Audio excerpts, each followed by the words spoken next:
आयुष्यातल्या पहिल्या वहिल्या ऑडिशनची गोष्ट.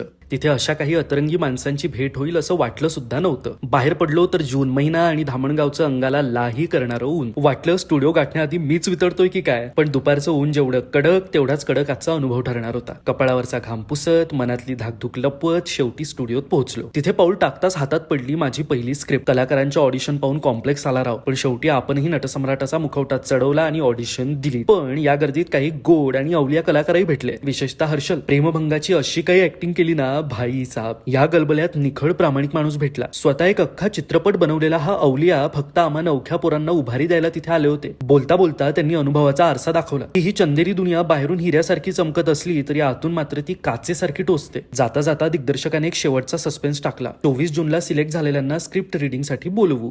आता त्या यादीत माझं नाव असेल का कुणास ठाऊक. पण घरी परतताना हातात एक स्क्रिप्ट आणि मनात काही कधीच न पुसल्या जाणाऱ्या अनस्क्रिप्टेड आठवणींची शिदोरी घेऊन परतलो. मला काय वाटतं, मला कॉल येईल? कमेंट्समध्ये तुमचा भाकीत सांगा आणि पुढच्या भागासाठी नक्की फॉलो करा.